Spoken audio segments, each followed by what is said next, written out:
estamos de volta com nossos estudos bíblicos e hoje vamos estar lendo e estudando sobre a liberdade do poder do pecado.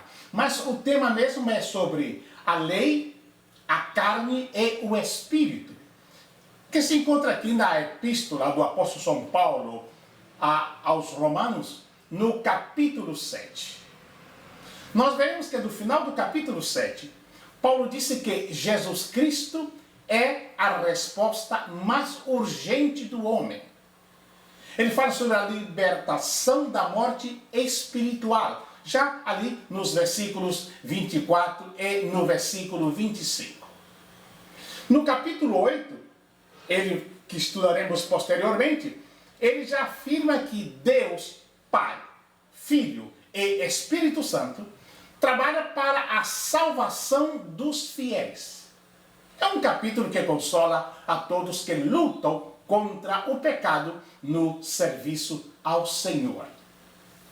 Mas aqui em nosso capítulo, no capítulo 7, Paulo ele começa a mostrar como escapar do problema do pecado. Ele diz que o cristão não está casado com a lei.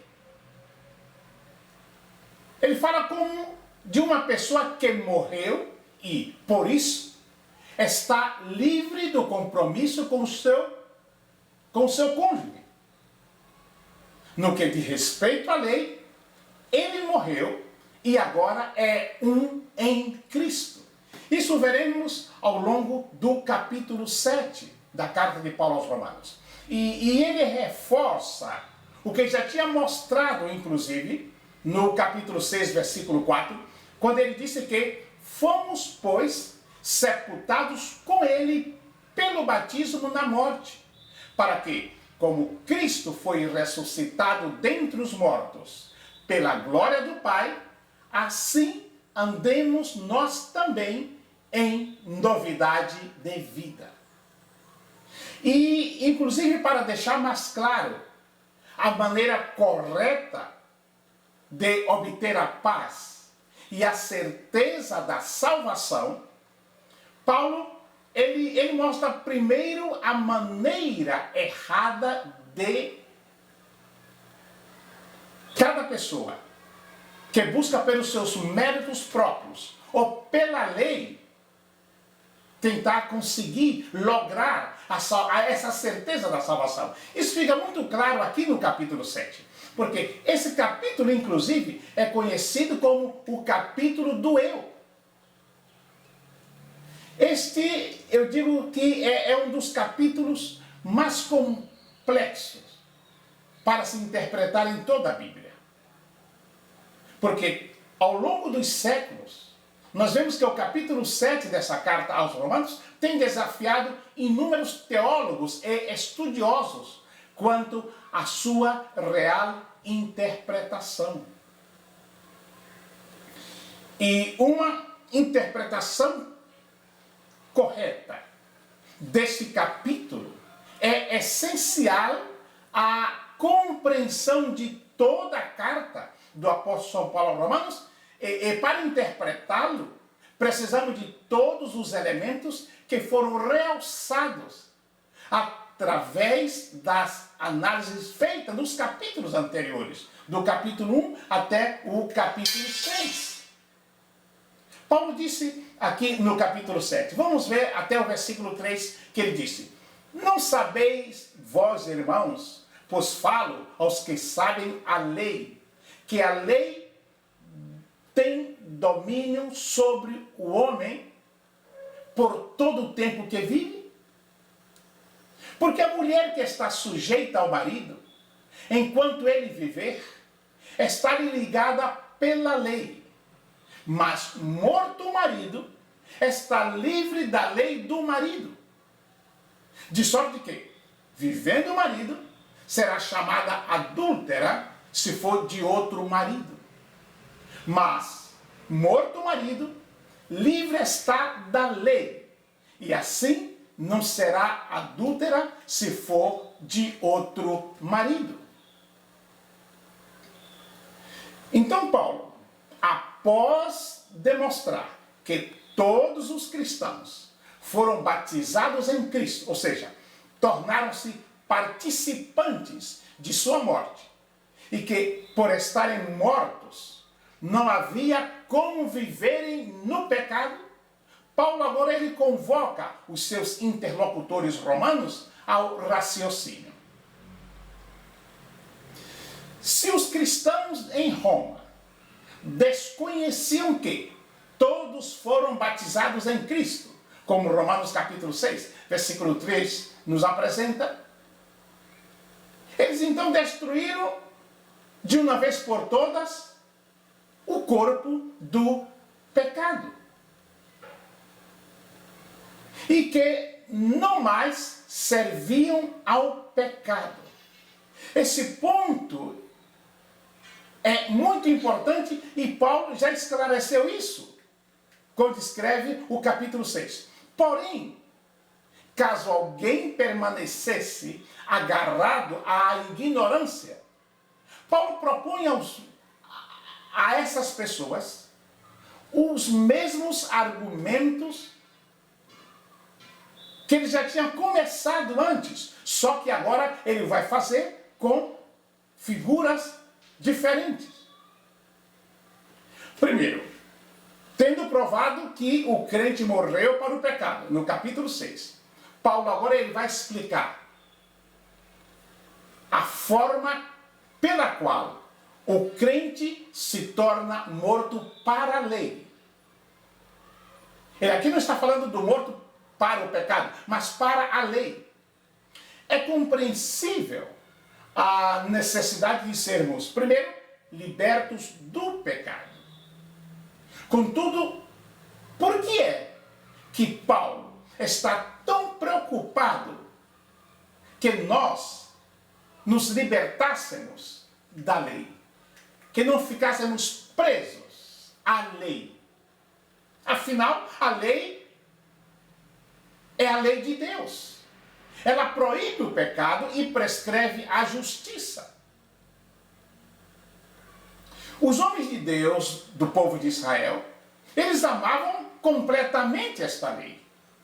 Se você vê no Salmo 119, verso 165, disse: grande paz tem os que amam a tua lei, para eles não há tropeço. E o verso 97 do mesmo Salmo 119 diz: quanto amo a tua lei, é minha meditação todo dia. O verso 18 do mesmo 119 diz: desvenda os meus olhos, para que eu contemple as maravilhas da tua lei. E o Salmo 19, o verso 7 disse: a lei do Senhor é perfeita e restaura a alma. E por que será que Paulo fala tanto sobre libertar-nos da lei? Nós precisamos entender que na lei de Deus não existe falha nenhuma. Como o próprio Paulo ele vai afirmar no versículo 12, aqui do capítulo 7, que a lei é santa e o mandamento santo é justo, é bom. O problema aqui é a equivocada concepção que se tinha da lei para salvar. Essa ideia equivocada de que o homem pode ser salvo através do cumprimento desta lei. Portanto, o problema está no homem e não na lei do Senhor. O problema é a interpretação que o homem faz da lei e não a lei em si. O que precisa, então, ser mortificado não são as normas do bom viver que a lei prescreve. O que precisa ser cancelado é a exigência de que se viva segundo os padrões da lei para se salvar. Essa é a ideia que Paulo está defendendo aqui. Muitas pessoas, às quais essa carta foi endereçada, pensavam ser necessário o cumprimento da lei para a salvação. O jovem rico, que se aproximou de Jesus, ele nutria essa ideia, como vemos em Lucas, no capítulo 18 e o versículo 21. Ele disse: tudo isto tenho observado desde a minha meninice. Ele realmente guardava parte da lei desde os seus primeiros dias. E o próprio apóstolo Paulo, em Filipenses, nos diz que, quanto à justiça que há na lei, irrepreensível. Ou seja, ele buscava com zelo guardar o que a lei prescrevia. Contudo, ao encontrar a Cristo, ele afirmou: e se achado nele, não tendo justiça própria, que procede da lei, senão a que é mediante a fé em Cristo. A justiça que procede de Deus, baseada na fé. Isso ele escreve em Filipenses, no capítulo 3 e no versículo 9. Paulo, então, ele descobriu que a guarda da lei é incapaz de nos justificar diante de Deus. Foi por isso que ele afirmou, aqui em Romanos, no capítulo 6, no versículo 14, não estais debaixo da lei, e sim da graça. E aqui no capítulo 7, que estamos analisando, ele vai trabalhar melhor essa ideia de que não podemos viver como se fosse necessário o cumprimento da lei para sermos salvos. E ele lança a mão aqui da ilustração, da analogia do casamento. Para esclarecer melhor essa questão, é que ele nos conta essa ilustração no versículo 2 e versículo 3, que é a ilustração do matrimônio, que expõe com muita clareza a ideia de se entrar numa nova relação. A morte do primeiro marido pôs fim ao primeiro contrato, ao primeiro compromisso, ao primeiro acordo. E a mulher, com a morte do marido, está agora livre. Embora seja casada com outro homem, não se pode dizer que ela é adúltera. Ela tem o direito de casar-se novamente. Não há mais nada de errado com isso, porque o seu primeiro marido morreu. O que ela faz é legal, é certo. A lei aqui está sendo respeitada porque a morte do primeiro marido a liberou, a deixou livre. E Paulo usa desta ilustração para mostrar que passamos de uma relação espiritual com Deus para outra. No capítulo 6, Paulo utilizou da ilustração do escravo.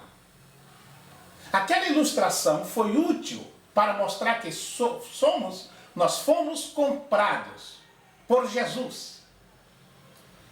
Nós trocamos de Senhor e não podemos mais servir ao antigo Senhor chamado pecado. Porém, aqui no capítulo 7 a questão é outra. Não se trata de comprar e de vender. A questão aqui é de morte. Somente a morte para a lei pode nos levar a casar com Jesus. A igreja é chamada de a noiva de Cristo. É preciso que a primeira relação seja dissolvida para entrarmos na segunda relação. Assim como a morte desfaz o laço que une marido e mulher, a morte do crente com Cristo desfaz o laço que o prendia ao jugo da lei. Segundo o apóstolo, nós estamos casados com a lei. Assim como a mulher está ligada ao casamento ao seu marido. Não podemos ser libertos da lei enquanto não morremos para a lei.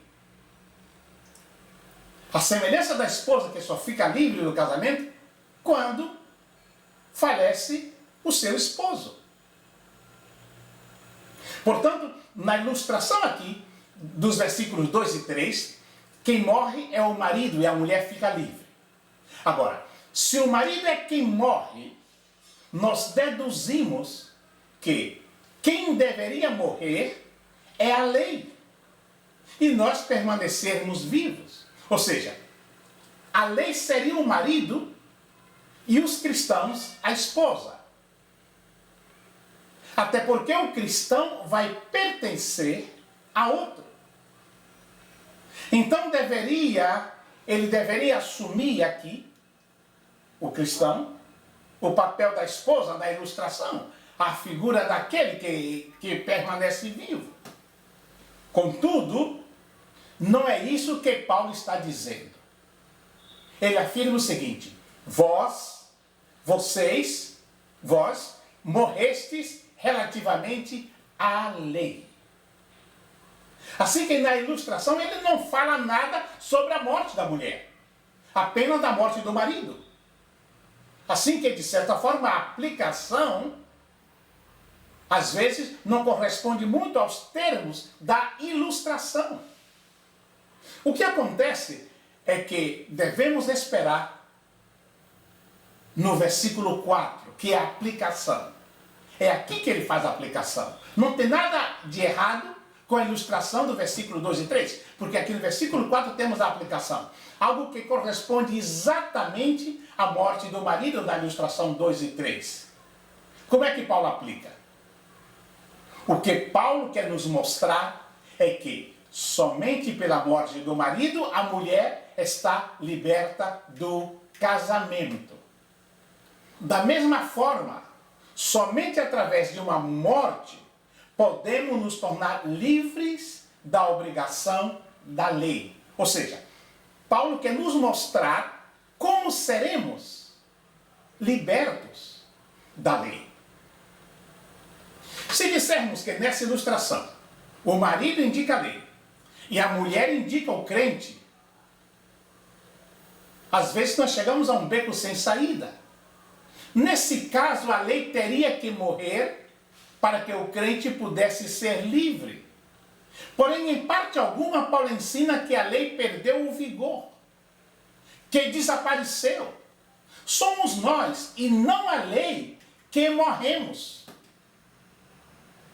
No versículo 4 disse: vós morrestes relativamente à lei. No versículo 7 ele disse: libertados da lei, estamos mortos para aquilo que estávamos sujeitos. E em Gálatas 2,19 ele escreve: porque eu, mediante a própria lei, morri para a lei, a fim de viver para Deus. E aqui encontramos a grande verdade que Paulo descobriu. Paulo confessou: que diremos, pois? É a lei pecado? De modo nenhum. Mas eu não teria conhecido o pecado, senão por intermédio da lei. É o que ele fala aqui no versículo 7. Ele não conheceria a cobiça se a lei não dissesse: não cobiçarás. Paulo, ele explicou a relação entre a lei e o pecado, dizendo: mas o pecado, tomando ocasião pelo mandamento, despertou em mim toda sorte de concupiscência. Nesses 2 versículos, Paulo, ele vai nos explicar o porquê da necessidade de morrermos para o nosso casamento com a lei e casarmos com Cristo. Como vimos anteriormente nos versículos 2 e 4, o apóstolo mostrou o que acontece quando a lei morre. Ele mostra que aquele que foi justificado morreu para as exigências da lei como requisito para a salvação e casou-se com Cristo. Uma vez mais, não é a morte da lei, mas a morte do cristão para o pecado. Aqui nos versículos 5 e 6, o apóstolo ele vai adicionar um problema à tentativa do homem de cumprir a lei. Paulo ele vai afirmar que a exigência do cumprimento da lei prejudica o homem ao invés de abençoá-lo. Enquanto que o ensino literal da lei estiver em vigor e dominar sem qualquer conexão com o Espírito Santo, a concupiscência da carne não será refreada. Pelo contrário, crescerá cada vez mais. Ou seja, se o homem buscar a santificação, tentando cumprir a lei com suas próprias forças, além de não conseguir abandonar o pecado, ele cairá neste pecado, que é estimulado pela própria lei. Repetindo o que diz o versículo 7. Que diremos, pois? É a lei pecado? De modo nenhum. Mas eu não teria conhecido o pecado senão por intermédio da lei. Pois não teria eu conhecimento a cobiça se a lei não dissera não cobiçarás. E o que vemos aqui é que, depois de enfatizar que a lei era incapaz de livrar o homem do pecado, que o objetivo da lei é mostrar ao homem o seu pecado, que precisamos nos livrar da lei para servir a Deus, e servir a Deus em novidade de vida, que existem paixões pecaminosas, que são estimuladas pela lei. Depois do apóstolo realçar todas essas verdades, não seria natural as pessoas entenderem que a lei em si mesmo é algo má?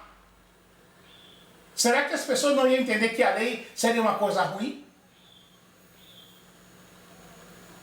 Inicialmente essa foi a conclusão que os romanos judeus chegaram diante das palavras do apóstolo Paulo.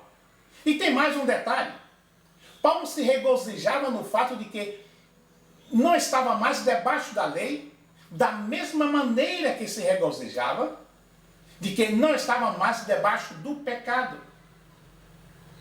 Logo, pecado e lei só podem ser sinônimos, alguém podia pensar. Não deve existir nenhuma diferença entre eles. Alguém podia afirmar ao ler as palavras do apóstolo.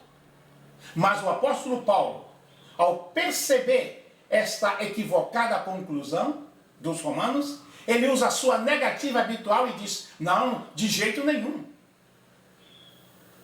O apóstolo mostra aqui aos seus questionadores que o seu ensinamento é o oposto daquilo que eles estão sugerindo. Ele demonstra isso através das seguintes afirmações. Eu não teria conhecido o pecado senão por intermédio da lei. Para mostrar que a conclusão daquelas pessoas que estavam recebendo o seu ensino estava equivocada, ele apela para a sua própria experiência pessoal. E vemos que dos 7 versículos, ou seja, do versículo 7 ao versículo 13, ele vai mostrar 10 referências pessoais, seus exemplos pessoais. Aqui Paulo descreve como a lei o levou ao conhecimento do pecado, bem profundo em seu coração. Ele percebeu que a cobiça do seu coração se exacerbou devido ao mandamento, não cobiçarás. O que Paulo está dizendo é o seguinte: a lei, longe de ser pecaminosa, ela é santa. A lei é justa, a lei é boa. Isso no versículo 12. A lei não é pecado. A lei não é sinônimo do pecado. O problema está no homem e não na lei. O pecado encontra-se no desejo corrupto do homem. A lei apenas revela ao homem o que ele não consegue enxergar. Isso não significa que ela seja má. Não podemos responsabilizar a lei pelo nosso insucesso em cumpri-la. A lei, longe de ser pecaminosa, ela nos leva a conhecer os nossos pecados mais profundos. E analisando os versículos 7 e o versículo 8, nós vemos que a lei realmente revela o pecado. Se não houvesse lei, nós não teríamos consciência da força do pecado e assim estaríamos despercebidos totalmente de sua existência. O pecado, como qualquer estrategista militar, fez da lei uma espécie de base de operação. É esse o sentido literal da palavra grega, aforme, quando aplicada a operações militares. Significa ponto de partida e assim metaforicamente ocasião, incentivo, oportunidade para fazê-lo. Logo, Paulo não poderia dizer que a lei morreu, porque isso nunca aconteceu. E vemos em vários pensamentos do Novo Testamento, Deus convocando o seu povo a cumprir a sua lei. A Bíblia diz, na sua mente imprimirei as minhas leis, também no seu coração as escreverei. Em Hebreus capítulo 8, versículo 10. Jesus disse, não vim destruir a lei ou os profetas. Qualquer que violar um destes mandamentos será chamado menor no reino dos céus. Aquele, porém, que os cumprir e ensinar será chamado grande no reino dos céus. Isso em Mateus capítulo 5, do versículo 17 ao versículo 19. Então, a lei que Deus deu para a humanidade tem a função de revelar, mostrar a existência do pecado no coração das pessoas. Todos nós percebemos que, se não formos até Jesus Cristo e crermos na justiça de Deus, que é encontrada no batismo que Jesus recebeu de João, e no sangue que ele derramou na cruz, nós nunca seremos salvos. Nós devemos ter em mente que o papel da lei é nos trazer até Cristo e nos ajudar a crer na justiça de Deus através dele. A lei foi um condutor que levou o ser humano até a pessoa de Jesus Cristo.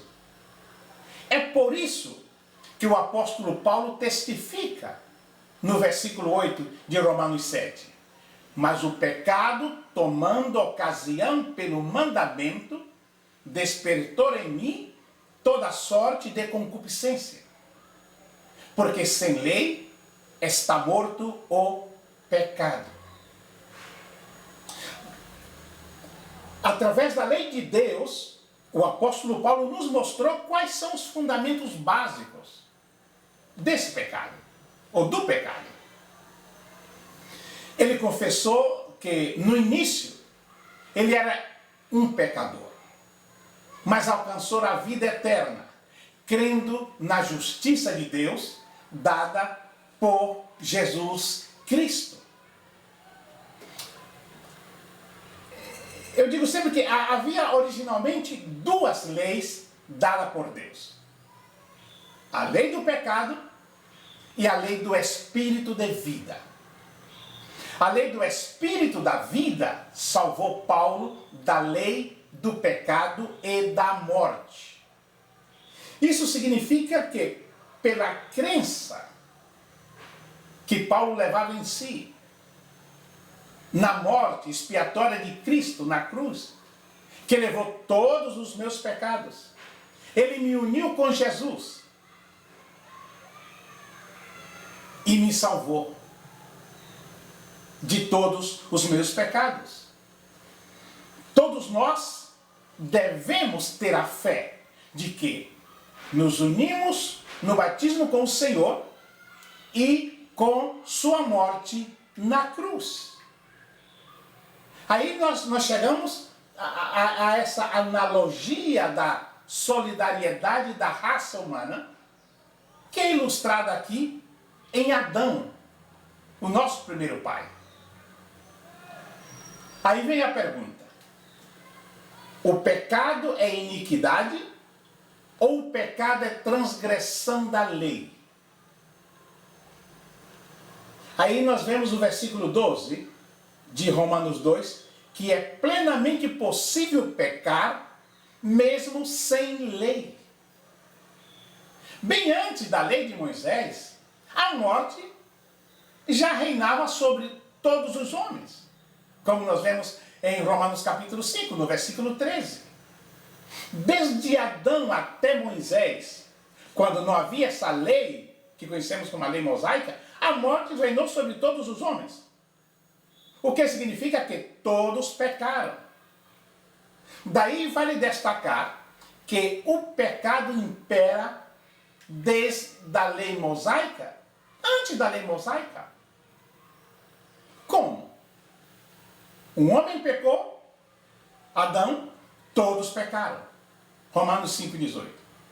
Ora, se um só homem pecou e todos pecaram nele, segue-se que o pecado que subjugou a humanidade não decorre da desobediência da lei de Moisés, visto que, após a desobediência de Adão, Deus não instituiu de imediato leis. Porém, mesmo assim, todos morreram, o que demonstra que todos estavam em pecado.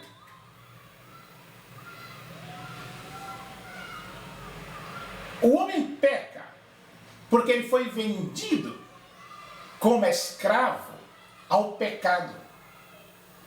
E isso através da ofensa de Adão. Jesus ele é muito claro ao afirmar: respondeu-lhe Jesus, em verdade vos digo, que aquele que comete pecado é servo do pecado, é escravo do pecado. João 8,34. O homem peca porque ele é escravo do pecado, e não porque transgride a lei de Moisés. Aí vem a pergunta: o que é pecado? Pecado diz da condição da criatura quando está divorciado, separado do seu Criador. Quando a criatura se distancia do Criador, a condição de pecado se manifesta. Ou seja, pecado é o mesmo que está destituído da glória de Deus. Ou seja, morto para Deus e vivo para o mundo. Assim que se pecado fosse a transgressão da lei de Moisés, nós vemos isso em 1 João 3,4, não haveria como o homem ser formado em iniquidade e nem gerado em pecado, pois como poderia alguém transgredir no ventre materno? Basta ver o Salmo 51, o versículo 5. Assim que verifica-se na Escritura que um homem transgrediu e que todos transgrediram. Um pecou e todos vêm ao mundo separados de Deus, destituídos de sua glória, porque todos pecaram pelo simples fato de serem descendentes de Adão. O que toda a humanidade passou a compartilhar após a ofensa de Adão é algo tremendo. A mesma condenação.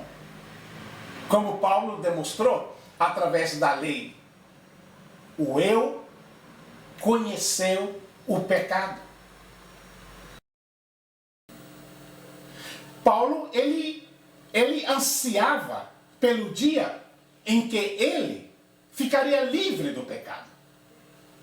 Todos aqueles que verdadeiramente amam a Deus odeiam seus pecados. E isso pode ser percebido na forma muito clara na agonia de Jesus, ali no Getsemane. Por que Jesus suou gotas de sangue? Angustiou-se até a morte. E sofreu muito ali durante a sua oração no jardim. Jesus, ele teve esses sentimentos por dois motivos. Primeiro, aquilo que ele mais odiava, o pecado, tomaria conta completamente do seu ser. O profeta Isaías disse que o castigo que nos traz a paz estava sobre ele. Ele que era a verdade, ele ia se tornar o mentiroso mais inveterado do mundo. Ele que era demasiadamente puro para olhar para uma mulher com luxúria, tornar-se como se fosse o adúltero mais promíscuo da história. Tudo isso estaria sobre ele. O único homem que sempre amou com altruísmo puro tornou-se um vilão. O vilão mais desprezível no universo de Deus. Na cruz, Jesus transformou-se como se fosse o assassino, o bisbilhoteiro, o difamador, o ladrão, o tirano. Além disso, ali na cruz, a comunhão do Filho com o Pai seria completamente rompida. No clamor de Jesus, Deus meu, por que me desamparaste? Somente aqui em todo o Evangelho, nós vemos que Jesus se dirige ao Pai como seu Deus. Essa mudança de tratamento significa uma quebra de comunhão entre o Pai e o Filho naquele momento.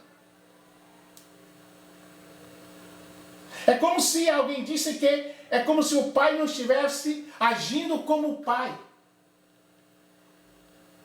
Com o pecado do mundo ali esmagando sua alma. Jesus então ele procura o Pai. E eu digo sempre que a razão pela qual Jesus estremeceu ao pensar na crucificação teve pouco que ver com a tortura física. Quando ele disse, Pai, se possível, passa de mim esse cálice, mas faça-se em mim segundo a sua vontade. No final de contas, não era o escárnio dos homens ou o julgamento de Roma que Jesus temia. Não. O que atribulava sua alma era o pecado e a comunhão com o Pai, que, como já dissemos, seria como se interrompida. Assim que, quem desfruta de verdadeira comunhão com Deus, odeia o seu pecado. É por isso que Paulo gritou em agonia, miserável homem que sou. É por isso que Paulo aguardava ansiosamente o dia em que ele ficaria livre daquele corpo de pecado. E aí Paulo ele parte para falar sobre a malignidade da carne e a velha natureza. Nós vemos aqui no estudo do capítulo 7 da carta aos Romanos que o clímax do capítulo está justamente nos versículos 24 e 25. Paulo escreveu, desventurado homem que sou, quem me livrará do corpo desta morte? Graças a Deus por Jesus Cristo, nosso Senhor. De maneira que eu, de mim mesmo, com a mente sou escravo da lei de Deus, mas segundo a carne, da lei do pecado. Você lembra que em Romanos, no capítulo 6, Paulo falava sobre a fé que nos leva a sermos enterrados e ressuscitados juntamente com Cristo. Pela nossa união com o seu batismo e com a sua morte na cruz, é que nós podemos alcançar esta fé. Paulo, ele percebeu que ele era um homem desventurado, cuja carne era tão insuficiente que quebrou a lei de Deus. Não apenas antes de encontrar a Jesus, mas também continuou quebrando mesmo após do encontro com Jesus. Por isso que ele lamenta: quem me livrará do corpo desta morte? Então ele concluiu que ele podia ser liberto do corpo desta morte, crendo unicamente na justiça de Deus, dizendo: graças a Deus por Jesus Cristo, nosso Senhor. Aí Paulo estava livre dos pecados da carne e mente, pela crença na justiça de Deus, através de Cristo, unindo-se a Ele, como devemos fazer todos nós. E a confissão final de Paulo foi: de maneira que eu, de mim mesmo, com a mente, sou escravo da lei de Deus, mas segundo a carne, da lei do pecado. Isso no capítulo 7, versículo 25. E no início do capítulo 8, nós veremos que ele confessou: agora, pois, já nenhuma condenação há para os que estão em Cristo Jesus, porque a lei do Espírito da vida em Cristo Jesus me livrou da lei do pecado e da morte. Nos versículos 1 e 2 de Romanos capítulo 8. Agora, antes de concluirmos esse estudo, há um termo que Paulo usa muito aqui em Romanos, que é a palavra carnal. O termo carnal, ou desejo da carne, é usado na epístola, não só em Romanos, em outras epístolas do apóstolo São Paulo, para denotar a natureza pecadora de Adão. Isso quer dizer a natureza que ele deixou como resultado da queda, ali no Jardim do Éden. Outro termo que é usado para descrever essa natureza é velho homem. Essa natureza de Adão é a única natureza que alguém tem antes de crer no Senhor Jesus, de crer em sua ressurreição. E a única natureza que estava disponível na época da lei. Contudo, hoje em dia, devido ao sacrifício remidor de Jesus, quando alguém o confessa como Senhor e crê em seu coração que Deus o ressuscitou dos mortos, ele nasce de novo e recebe uma nova natureza. Essa nova natureza é chamada nas epístolas de Paulo de novo homem, como oposto do velho homem. É chamado como espírito de vida, oposto à carne. Isso é muito importante que entendamos para saber que estamos em Cristo. E que Deus nos comissionou a vencer a carne. E que nós podemos fazê-lo. Em Cristo, Deus faz o que a lei não podia fazer. Isso já vimos no versículos 3 e 4. Jesus veio na carne para fazer o que a lei não fez, por causa da fraqueza da carne. Assim que Deus, através de Jesus, ele condenou o pecado. Ele cumpre o propósito da lei em nós. A lei era oposta ao pecado. Condenou o pecado, mas não venceu o pecado. Assim que hoje nós vivemos no Espírito. Superamos a lei e superamos os desejos da carne. Que Deus nos abençoe.